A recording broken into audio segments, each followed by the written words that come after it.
ఒక చిన్న గ్రామంలో సరోజ అనే విధవరాలు ఉండేది. ఆమెకు చిన్న కుమారుడు రాజు. ప్రతిరోజూ కష్టపడి పనిచేసి తినేంతకే సంపాదించేది. ఒక రోజు ఆమె పని కోల్పోయింది. ఇంట్లో ఒక్క ముక్క అన్నం కూడా లేదు. రాజు ఆకలితో, అమ్మా, దేవుడు మనకు తిండి ఇస్తాడా అని అడిగాడు.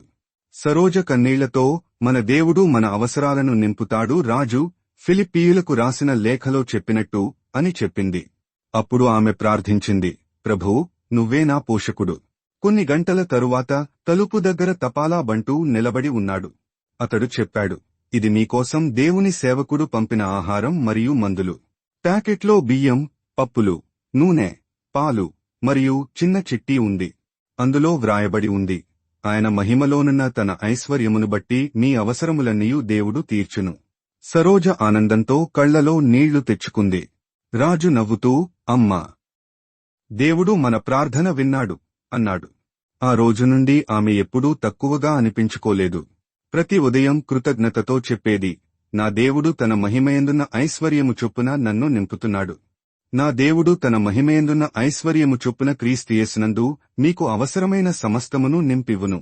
ఫిలిప్పీయులకు రాసిన లేఖ 4వ అధ్యాయము 19వ వచనము నుండి. ఈ వచనంలో పౌలు దేవుని విశ్వసనీయతను గుర్తుచేస్తున్నాడు. దేవుడు తన ప్రజలకు వారు కోరుకునే వాటికంటే ఎక్కువగా సమకూరుస్తాడు. ఆయన మన అవసరాలన్నింటినీ తన మహిమయందున్న ఐశ్వర్యము చొప్పున నింపుతాడు.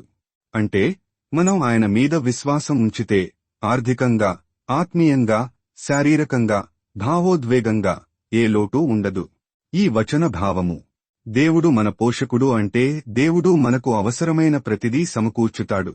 మనం ఆయనపై ఆధారపడితే ఆయన ఎప్పుడూ మనను విడిచిపెట్టడు. క్రీస్తు ద్వారా సమృద్ధి అంటే యేసు క్రీస్తు ద్వారా దేవుడు తన ఆశీర్వాదాలను మన జీవితంలో ప్రవాహంలా కురిపిస్తాడు. విశ్వాసం మరియు కృతజ్ఞత అంటే మనం పొందే ప్రతి దానిని దేవుని దయగా గుర్తించి కృతజ్ఞతతో జీవించాలి. విశ్వాసం ఉన్న చోట అవసరాలు తీర్చబడతాయి.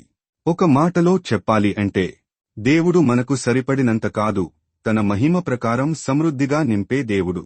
మన బాధ్యత ఆయన మీద విశ్వాసం ఉంచడం, కృతజ్ఞతతో జీవించడం.